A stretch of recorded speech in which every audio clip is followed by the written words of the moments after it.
Today, I'm going to take you through how you can automate your production scheduling within Business Central. So how do you automate your production scheduling within Business Central? Well, as it says there, you use MxAPS. So MxAPS is the product name, but really it's an automated production scheduler.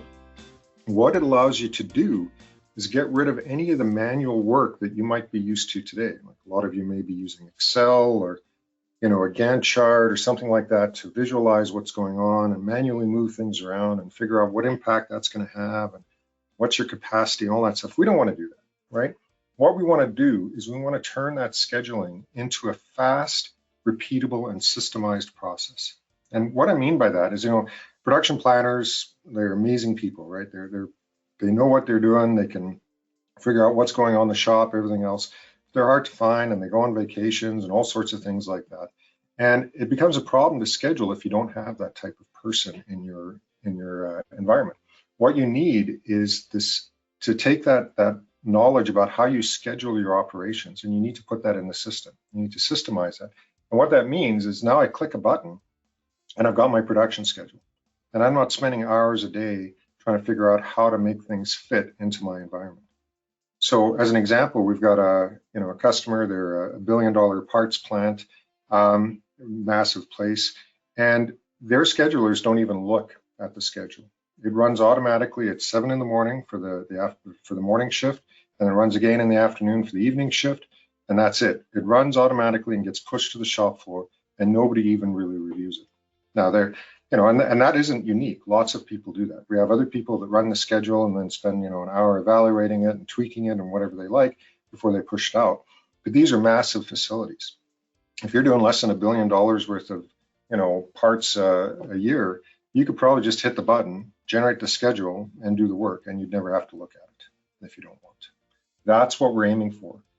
Basically, we want to get rid of Gantt charts. Like, we have a Gantt chart, obviously, that you can go in and look at, evaluate the schedule, those sorts of things, drag and drop and everything else. But ideally, you'd never have to do that again. Ideally, you hit a button, you get your schedule, or you don't even hit a button. It just happens automatically at 7 a.m. or whatever you've set it to every day. Up pops your schedule, and away you go. All right, so how do we do that? Well, the capabilities within the system, here's the first slide on them. Really what we're doing is forward scheduling finite capacity.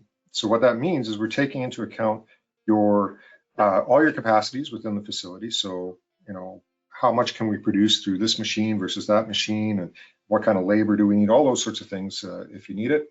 And we're selecting the best machine to use based on the load that we have in the system. So all your demand, your sales demand, everything else, what's the best machine to run that work on, so we can balance out the load on all the machines, right? Make the best use of your assets. And when I forgot to mention forward scheduling, Business Central by default is a backward scheduler. So you say, I want to ship this next Tuesday, and it says, okay, well, then you should have started that last month. Well, that doesn't really help you that much. You just know you're going to be late. The forward scheduling will always start from the date you say. Like, if I want to start today, when can I actually deliver this product? And it'll give me a very realistic idea of when that product can be delivered based on whatever criteria I throw at the system, right? So again, that automatic machine center selection. And then for special cases, let's say your preferred machine doesn't work. You've got a manual lathe and an automatic lathe or something like that. And the automatic lathe is way too busy, so it'll automatically choose the manual lathe or whatever other options there are, maybe subcontracting, to get that work done in the most effective way possible. And we've got cellular manufacturing in there. We can do sequencing. I'll talk about that in the demo. And then lot splitting. That's not the lot tracking stuff in Business Central. That's more like a batch. This is more like a batch. So what that means is if you've got, high volume production orders, I want to, create 10,000 bottle caps, right? That's maybe a pretty large order that might take me a week to do. Well, instead of tying up one machine for a full week on that one order, I could split that order up into 10 different batches. So I've got one production order, but I can split that up across 10 machines, or split it up into batches where I can interrupt that order with other work potentially, right? So there's all sorts of things we can do there to split these larger orders up into smaller segments or smaller batches to allow you to schedule it more effectively. And there's more. So if there is something like a machine goes down, right? We report downtime on a machine. we have the ability to do a sort of a net change around that downtime. So, really react very quickly to any changes in condition within the facility, right? And on that, well, actually, it's the point right below it. We can also schedule in your preventative maintenance, right? So your planned maintenance in the facility, we can schedule that in with production, and you could have a planned maintenance, like a floating schedule for that preventative maintenance. What I mean by that is, instead of saying, hey, at 8 a.m. on Tuesday, we're taking that machine down, figure out what you're going to do with production in the meantime. We can say, hey, we need to get this PM done within, these 3 days. We got a 3-day window when we need to get this done. And the system will take that and schedule that where it fits best with the production. So now we're saving you a bunch of hassle on production. We're making production more efficient. We're ensuring we can get that maintenance done as well. Whole bunch of other stuff, delays, overlaps. So if I need to, wait for something to cool down or dry or whatever before it goes to the next operation, or if I can start, operation 2, partway through operation 1, we can do all of those sorts of things. So pretty much anything that you might need to do in the facility today, we can model that within the system. And some of these are a little more advanced, right? The basic idea is this is a very, very simple system to implement and use. You install it, you run the setup wizard, and you're done, and you can start scheduling. If you want to use some of these more advanced things, then you can go to the more advanced modules and configure them, and it still doesn't take a ton of time, and you can start using a lot more advanced capabilities. Setup reduction is another good one. So we can, sort of sequence items together, similar items together, so that we can eliminate any changeover time. So based on color or material type or mold or whatever it happens to be, we can go in there, pull orders from sort of the future back in where it makes sense, so that we can save time on those changeovers. And then we've also got the advanced constraints for material, labor, tooling, so we can, prevent you from scheduling something if you don't have the material available for it, or if I don't have, the workforce, right? Somebody goes home sick, or they, my shift changes, those sorts of things. We can restrict what you're able to produce within the schedule based on my labor constraints. So you can put any constraint you want in the system. You could use electricity prices if you want as a constraint and schedule based on that. So really, it's very flexible. You can make it do a whole bunch of stuff. But what we're going to focus on is how easy it is to set up and use. And there's a question that we had, is it available for on-prem and SaaS? It is available for both. So it's available for Business Central on-prem and Business Central Cloud. Okay. All right, so let's jump in and have a look at what this thing looks like. So I'm going to start out here in Business Central, and this is a Business Central sandbox cloud environment, and we're going to run through and look at how this thing works. So before I do that, I'm going to show you what we're going to schedule, and we're not going to schedule bicycles. I feel bad that everybody that was expecting bicycles to be scheduled won't get to see them. What we're going to do is schedule some battery boxes. And by the way, I'll get into this in another slide later. We're talking, I've mentioned, injection molding, and now we're going to do some, welding and things like that. This works in pretty much any industry. We worked in pharmaceuticals, foods, job shops, injection molding, extrusion, almost any industry you can think of, MX would be applicable for. All right, but today we're going to do the battery boxes. So what I'm going to do is just come in and show you what it is. I've got 2 different battery boxes that I can manufacture here. I've got this aluminum one, that's AL, and I've got the stainless steel one. So just to give you an idea of what this thing looks like, we're going to look at the bill of materials for this and the routing. And so you can see, it's a fairly simple thing. We create some subcomponents and we've got some labor. And you'll notice the schedule on this, the routings that we use on this, everything is scheduled at the work center level, right? So we've got, the finishing mill, we're scheduling at that work center. This laser cutter, it's at the work center. This guy here is a little special. This particular bracket is a long bracket, so we schedule it on this specific machine. We prefer to run it on this 10-foot machine here. So it's scheduled right at the machine center instead of at the work center. And you'll see the impact of that in a bit. But basically, that's it. That's what we're manufacturing in this. Now, to manufacture that, obviously, I have to have a bunch of production orders, which I do.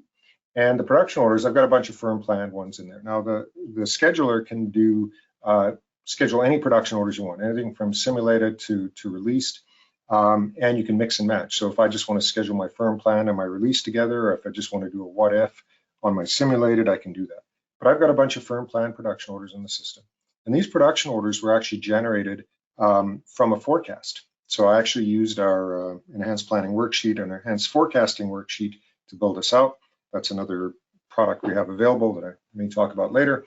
But I've basically built all these production orders based on a forecast. And so what you'll notice is the dates for this are all kind of crammed together, right? So this is similar to somebody entering a bunch of sales orders on a Friday afternoon and forgetting to put a reasonable ship date. So all my orders are going to be, set to ship Friday afternoon, and clearly I'm not going to be able to schedule everything to be done on a Friday afternoon. But that's what we see here. Everything is kind of around the same date and time because it's come from a weekly forecast and it's used sort of the same due date for all of those products. So that's not going to result in a great schedule. As you can see there, all those dates are kind of the same place.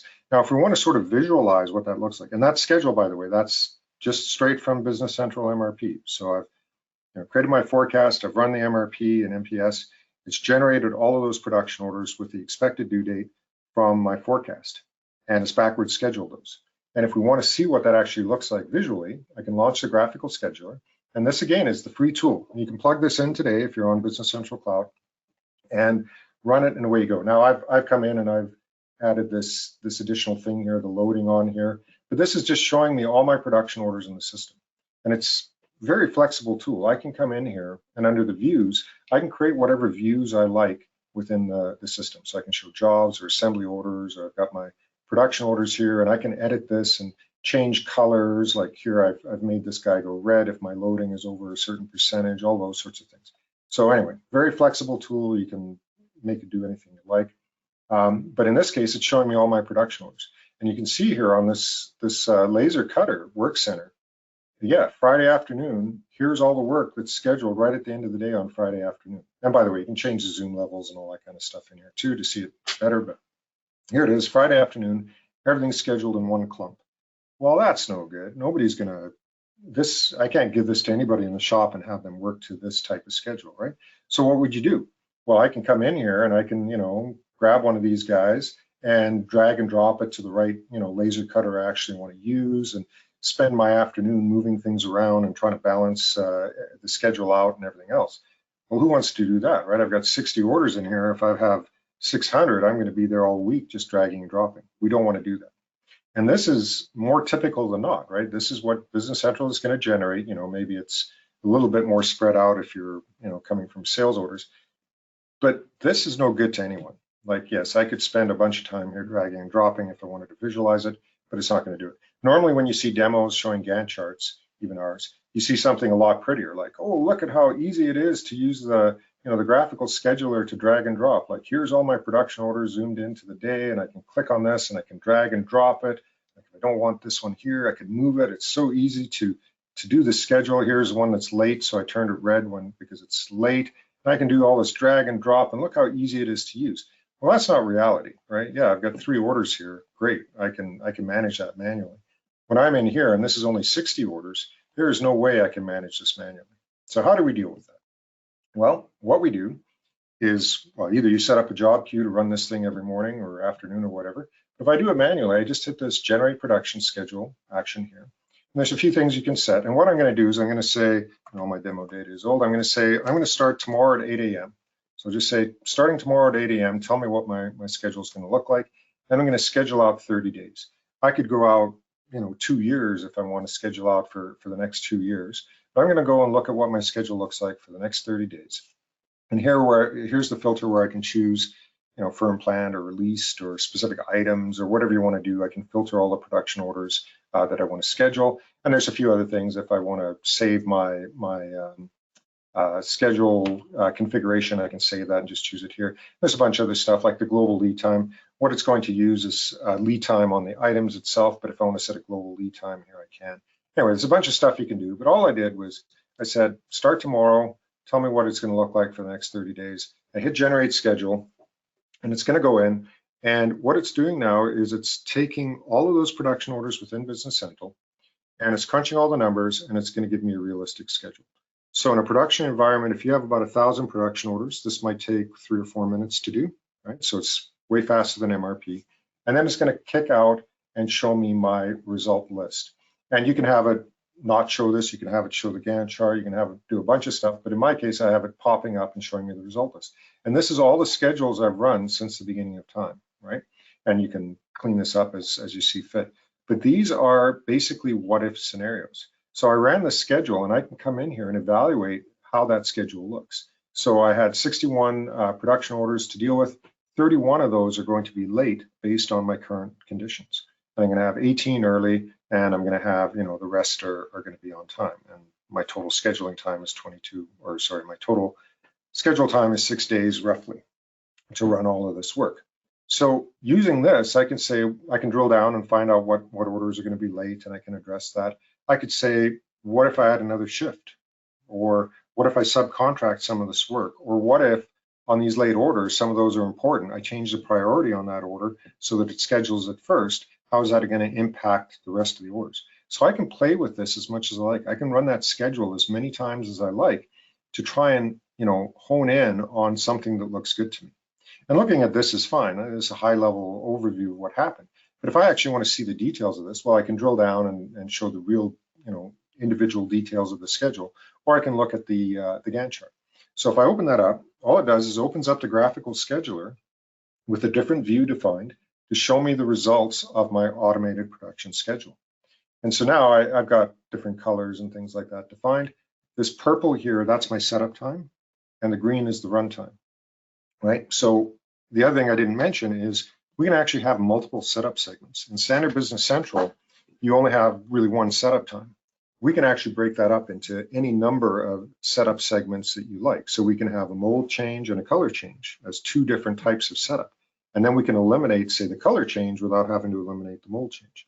So we can do partial setup minimization, all that kind of stuff, and you can have different colors for your different types of setup and those sorts of things. But this is what it's showing me. So now, if we look at that laser cutter that I was illustrating before, everything in Business Central scheduled it on the work center, because if you remember the routing, that's where we said schedule everything at the work center level. Well, what the automated production scheduler did was that it went in there and it chose the best machine to run that work on. So it's come in and it's taken all that work that was scheduled at this work center, it's chosen the best machine to do that work on.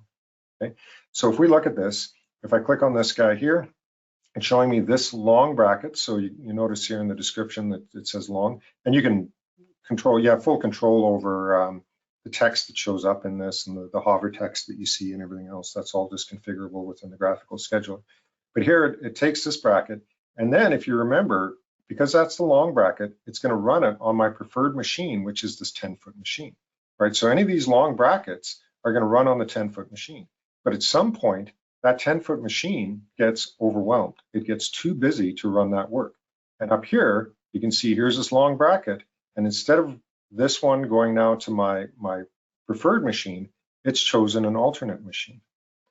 And this alternate machine takes longer to run, it's more expensive, whatever penalties I've associated with this machine, it's still chosen that because it results in a better overall schedule than waiting for this 10-foot guy to become available. And here, this is an internal machine, right? This is a piece of equipment I have in-house, but it could have just as easily have chosen a subcontract work center. So it could have said, you know what, even though subcontracting takes a week turnaround time to get this done, that will still result in a better schedule than you trying to do it in-house. So it'll intelligently choose subcontracting or alternate machines, even if it has a time or cost implication to it, any of that kind of stuff. And that is extremely simple to set up. I'll show you how it does that. So again, it has a preferred machine that it can use, but if that machine isn't available, you can come in and set up alternate machines that it could use instead. Okay. Now, if I come down here a little bit more, let's look at this powder coat line. So this is actually a subcontract work center. So what that means is, well, it's a different color, number one, but what that means is we don't care about the capacity on this. We can schedule multiple things simultaneously on that subcontract because we're just going to send, the vendors, whatever, 20 orders out at the same time, and they're going to deal with it internally and send it back to us. But this illustrates the fact that we can have both finite capacity machines where, if we look at these, it'll never overload these machines, right? It can never overload these machines. It's always going to schedule just exactly what it can based on that capacity. On this one, it'll throw as much as you like on that machine. And so that's great for subcontracting because you're not going to manage the capacity of the subcontractor. But what it also does is it allows us to do some analysis on bottlenecks. So there's a question on, theory of constraints. So if you're working in that kind of mode and you want to figure out, have the system tell you what your bottlenecks are, this is a great tool for it. So we can identify a bottleneck very easily, right? If we've got a high utilization and high queue time, right? The MX is going to tell us, the automated production scheduler is going to tell us which of our machines are bottlenecks. And if I want to see the impact of it, I can say, you know what, that machine, don't schedule it as finite capacity. Tell me what it's going to take. If I want an optimal schedule, tell me how much I'm going to be overloaded on that particular machine to get the best schedule possible. And now I might see, oh, look, at this point in time, really I could use 2 of these machines, or maybe I need to run a second shift or whatever to get that work done. Okay. So it is very compatible with lean manufacturing and theory of constraints as well, as far as the information it can provide to support those programs. All right. Now, a couple other quick little things while I'm here. If we look at the welding, here's an example of sequencing, because I said we have aluminum and stainless steel battery boxes, and you can see here, this AL is the aluminum. We're scheduling my aluminum, and then we switch to stainless steel. So we're sequencing by material type in this case, right? So we're running all aluminum first, and all the stainless steel. And that could be to, prevent changeovers or whatever you like in that. And again, we can sequence based on any attributes you throw at it. It could be color, it could be material type, it could be anything you like, and we can sequence that. And while I'm here, you'll notice here at 4 p.m., one of my welders goes home, right? So my shift changes, and for the most of the day, I'm scheduling 2 production orders at a time because I got those 2 welding booths. But at 4 p.m., one of my welders goes home, and now I can only schedule 1 production order at a time. Even though I have, capacity on the machines themselves to schedule more, I don't have the labor to handle that additional work. So we can constrain by that labor, by material type, by material, not just material type, constrained by labor, material, tooling, whatever constraints you want to throw at it, we can limit that schedule accordingly. Okay, so that's, I think, a good overview of what this thing has done, right? I hit a button. In my case, it took about 20 seconds. Generated a schedule that could actually go out to the shop floor right now. Like, if I want to, I can drag and drop, just like I don't think I showed you, but I can drag and drop and move things around if I like, and that type of stuff. But ideally, you would never have to come in here and do anything. You hit the schedule, and it's available on the shop floor, or print it out, or whatever you do internally. Now, if you do want to just have this show up on the shop floor, you could have a terminal out here running Business Central, or maybe you want to run Shop Floor Insight, where we can see the dispatch list of all the production orders that have been scheduled and everything else. I'll talk about Shop Floor Insight in a bit. But if you want to capture the actual time against that schedule from within the shop, you can use Shop Floor Insight to do that. Okay, but back to scheduling. So again, I had standard Business Central set up. I ran normal production orders, normal routings, normal bills of material, everything else. I went in, I ran the MxAPS setup wizard. I hit the generate production schedule button, and I've got my production schedule. In the vast majority of cases, that is all you need to do, okay? If you are already doing production scheduling, if you're using production orders and routings within Business Central, if you install MxAPS, run the setup wizard, and hit the generate production schedule button, you will very likely get a schedule that you can use immediately. Okay. Now, in a lot of cases, we do run into situations where the routings aren't set up correctly and all sorts of things. You might need to tweak that data.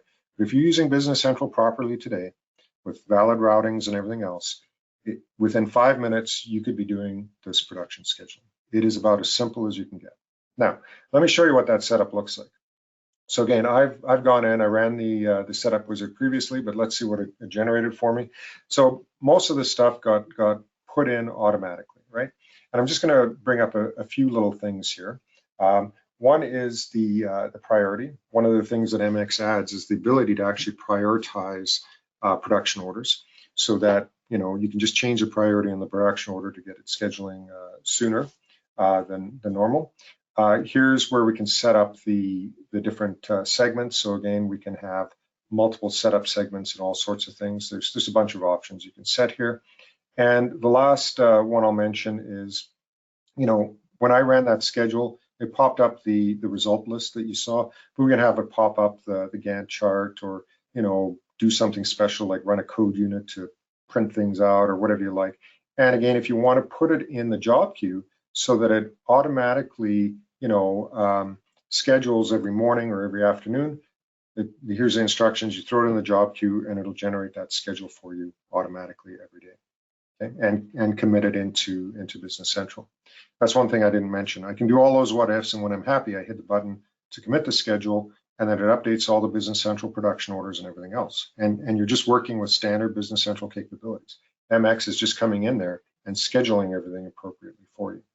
Now, while I'm here, I'll talk about one other little thing. Actually, no, I'll get to that in a second. All right, so that's a setup. I ran setup, it put in a bunch of this stuff, and I can run my schedule. Now, if you want to do something a little more advanced in here, let's go ahead and look at the standard routings within Business Central. So what I'm going to do is I'm going to bring up that long bracket.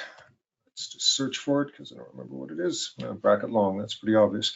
All right, so this is the routing for that bracket where our default machine or our preferred machine is this 10-foot, and it's scheduled on a different machine.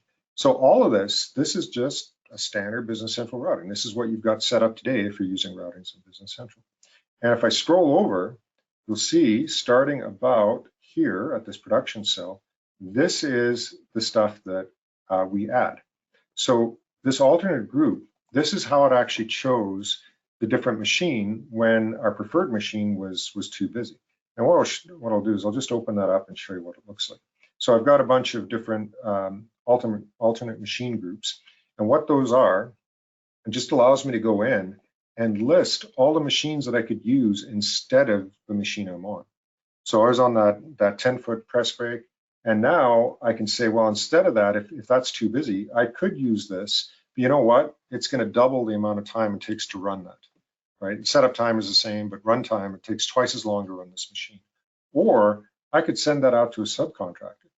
And the subcontractor, it adds 48 hours. That's just the term, this nomenclature we use there. It adds 48 hours to do that. And I only want to subcontract if I've got 1,000 pieces or more, right? And that's basically it. So it'll choose one of these alternate machines if my primary one is too busy. And what it actually does is it will evaluate all of these. It doesn't just go, hey, my 10-foot is busy. Let's see if I can use an alternate. It'll actually go in and it'll say, hey, I'm going to check every combination of all of these different machines to see which one is the best. And it'll do that on every production order. So the fact that it can schedule, those 60 production orders in like 20 seconds is pretty impressive because of the number of decisions it needs to make about which machines to use and everything else. So you don't have to do this setup, but if you did want to have it automatically choose alternate machines, that's all you have to do. And again, you don't have to do anything special. Here's the laser cutter. I didn't tell it which machine to run it on a laser cutter. I just said, hey, it's going to go on this work center. You pick the best machine to use, the best laser to use within that work center for this work. And it does that automatically. No dragging and dropping or anything required. Anyway, there's a whole bunch of other stuff in here. I'll touch on a few of these just for fun, but this allow breaks is kind of nice because if you have an operation where you can't stop in the middle of it, like somebody goes home at 4, they can't just turn off an oven or something like that and leave, or they're in the middle of painting, they can't stop painting. So what this will do is prevent scheduling those types of operations if there's going to be a shift break in between, right? It'll make sure that entire operation can be done within that within one shift. And a whole bunch of other goodies here. One of the other ones that I mentioned was that that lot splitting or batch splitting, where if I've got a very large order, I can split it up into multiple lots so that it can be scheduled on multiple machines, or just sequentially and allow other work to get done in the meantime, in the middle of it, those types of things. All sorts of things we can add. All of this is fairly advanced. You don't have to touch any of this if you don't want. You can run the setup wizard, hit generate production schedule, and get your schedule, and review it on the Gantt chart and drag and drop if you want. Okay. And then the last thing I'll mention here, these are the attributes that I'm using. So on that welding work center where I sequenced by material type, this is where I'd enter what I'm sequencing by. And there's a whole bunch of user attributes you can use to sequence by whatever you like. Okay. So those are some of the additional capabilities that we add on the routing itself. Now, let me just show you what the rules look like, which is what I was going to show you earlier, but we'll just come in here. Where are my rules? It's on it. So let me talk about that sequencing a little bit more. So what I'm going to do is just show you the default rule that gets installed with the system. And a rule, you can have multiple rules for different parts of the facility, like maybe you have, a fabrication area and a machine shop area in your facility, or if you're in foods, maybe you have a baking area and a packaging area. Well, you can have different scheduling rules for those different areas of the facility. Okay? And this is sort of the default rule. And what it does is it says, you know what, I'm going to focus on priority. Priority is the number one important thing that I want to schedule by. So the higher priority orders are always going to get scheduled first. And then I'm going to look at the date that they're needed by. So I'm going to look at the due date as the secondary criteria. And then here's this user 2, that is actually my material type. So then it's going to, sequence by material type. And these are all the different parameters that you have available to choose from. And some of them get very cool and advanced, right? So you can say, you know what, schedule the ones that are going to finish first, right? So the ones that are going to be done soonest get scheduled first. So my smaller orders go first, and all of these sorts of things. So you can use any of this criteria to sort of tailor how it generates that schedule for you. So there's a whole bunch of fancy things in here, but there's a bunch of user attributes you can schedule by as well. And then order number and order attribute key. And the other neat thing about this is, let's say this was this user 2 was a color or something like that. I can actually come in there and control how that works. So for example, on color, we typically have a sawtooth because we start at light and then we work all our way up to dark, and then we drop down to light again. So that kind of ramps up from light to dark and then goes back to light. And what we can also do is when we go from dark to light, we can incorporate a longer changeover period because you got to flush all the lines to get all the dark colors out to go back to light. So we can handle all of that. And the triangle is one that we sometimes see in foods or in casting and things like that, where you've got ovens or heat treating. So I start with the stuff at the lower temperature, and then I work my way up to the higher temperature, and then work my way back down to the lower temperature, right? So we can manage, temperatures and things like that in sort of a triangle approach. So anyway, most of the time you don't have to look at any of this, but if you want something very advanced, you can actually go in there and use this. And I don't want to scare people off and make you think that, oh, this is complicated and scary to use. Just to reiterate for, I think, the third time, if you've got routings and production orders in there already, you install MxAPS, you run the setup wizard, you hit generate production schedule, and that's probably all you need to do. And you'll have a working system that you ideally will never have to touch a Gantt chart again. Okay. All right. So those are the rules. Now, one last thing that I'll mention. Well, actually, it might not be the last. Let's go into those items again. And what I'm going to do is I'm going to show you a little bit on constraints. So again, constraints can be material, they can be labor, they can be whatever you want. There's a basic schedule, which doesn't include a basic scheduler that doesn't include any of these advanced constraints, and then you can get the advanced constraints on top of that. And the advanced constraints, again, material, labor, tooling, all of those sorts of things that you can plug in. And I'll just show you, here's an item here that becomes a constraint. So in other words, if I'm short of this item, I won't be able to run, I won't be able to schedule the work for that particular parent component that requires this item. And the way that's set up is we can come in here and we can say, you know what, for this particular item, if I'm short of it, I'm going to limit the ability to schedule any production orders that need this component until that component is available. And the way it knows it's available is either based on the lead time of the component, incoming purchase orders for that component, or a global lead time that you set when you schedule. So if I don't have any in stock and I know it takes me a week to get it, it's not going to schedule the production order that needs this for a week, right? Because you're not going to have that material available.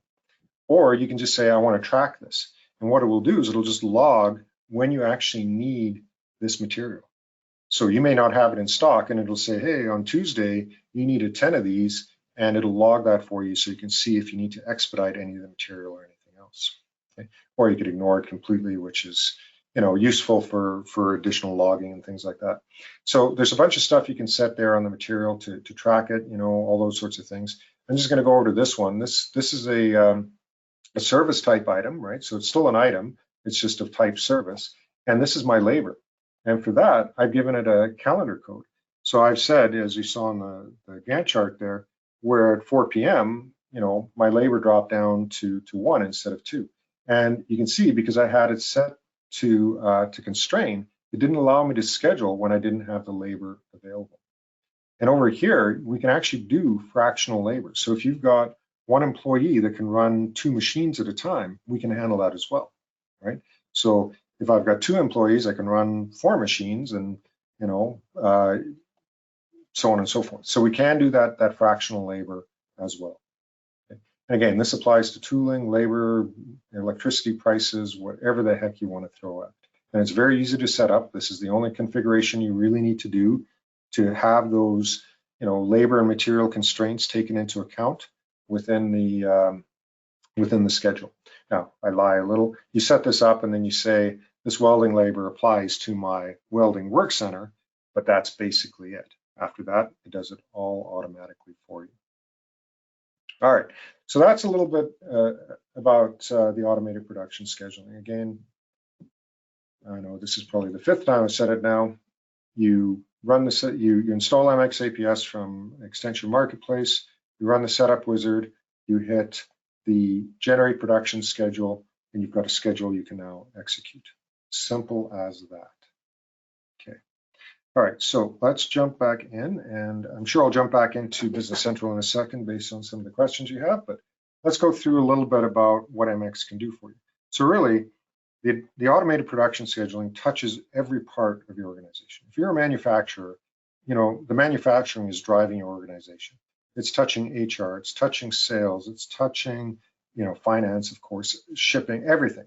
And having that ability to, schedule things in advance, have a very good idea, very accurate idea of what your actual ship date is going to be, right? And ideally, you get the real-time feedback from the shop floor insight system where employees can scan what they've actually done or enter what they've actually done. We've got that real-time schedule. We know exactly what's going on. The salespeople can tell the customers when something's going to be done, what the progress of that product is, everything else. So it touches the entirety of your organization if you have good production scheduling. And if it's as easy as putting it in the job queue and having it automatically generate every day, or hitting the button and waiting a minute and you've got your production schedule, it doesn't really get any easier than that. And these are actually some real examples of what MX has achieved, right? So throughput, clearly, because what happens if you don't have, something that's giving you a, that schedule, that formal schedule, what you end up seeing is people do local optimization. Every time I go into a facility and I see a lot of WIP sitting around, I know you've got a scheduling problem, right? Because what happens is, if they don't have a schedule driving them, the next thing they're waiting on isn't quite ready yet from the previous operation. So they'll grab something else and decide to work on that.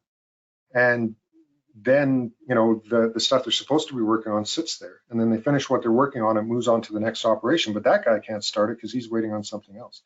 And you end up having all these pallets of stuff sitting everywhere because people want to keep busy. And they don't have a schedule, an overriding schedule that's telling them what they need to do next. And that's why you get this throughput increase. Your facility right now, everybody might be flat out busy and going like crazy, but you've got all these late deliveries. It's because they're doing things in the wrong order. MX will make sure you're doing things in the right order. And the labor hours, of course, because people aren't running around trying to figure out what they're trying to do.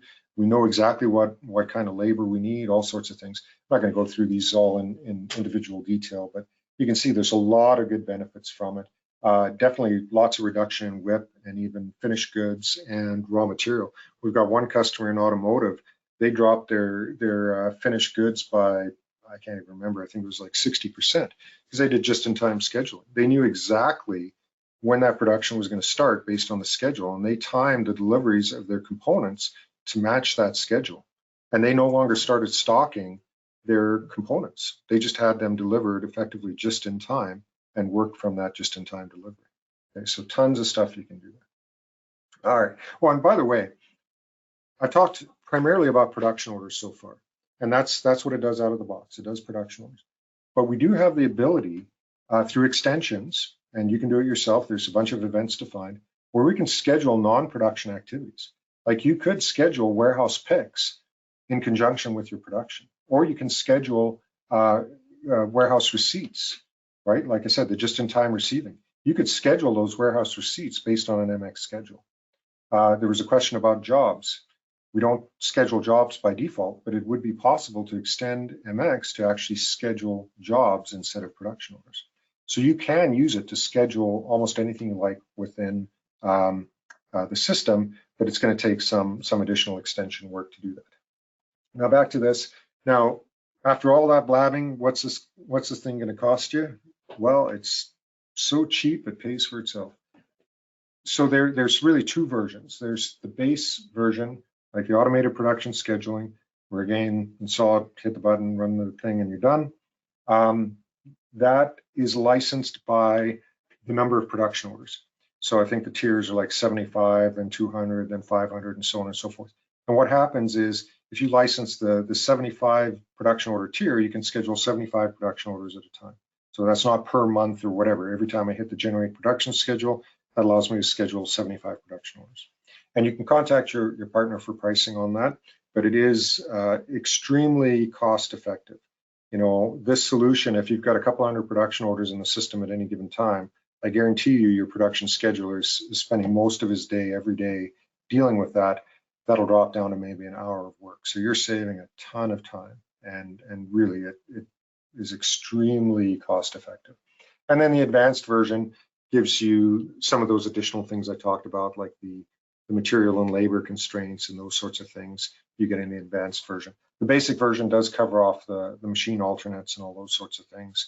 The advanced version gets you the material and labor constraints, and that just bumps up the price, I think, by 25%. There's an extra cost to get the advanced version, and then you get all those additional goodies on top of it. All right, now if you do have more questions or need more detail on it, if you go to MxAPS.com, there's a bunch of videos on there that you can look at, more information on the system. If from that website you can go up to the support and get to our knowledge base. The knowledge base also has a very technical guide on how it works and how it actually produces those schedules and things like that. So all the information you need to get started will be on that website, and you can contact us. If you need us to come in and do a discovery session with you to figure out, you know, will the system work in your environment? If you've got a very complex environment, we can definitely arrange that. If you just want to try it and you're on BC Cloud, install it and run it and see what happens, and then contact us if you have any questions about how that's working. You get a 30-day trial, by the way, if you install it on BC Cloud. All right, with that, thanks everybody for attending. It was good to see all the people we had on here, and hopefully we'll talk again soon. Thanks everyone. Hey, thanks for watching. I hope you enjoyed this video. If you haven't already, make sure you subscribe to our YouTube channel for more great content.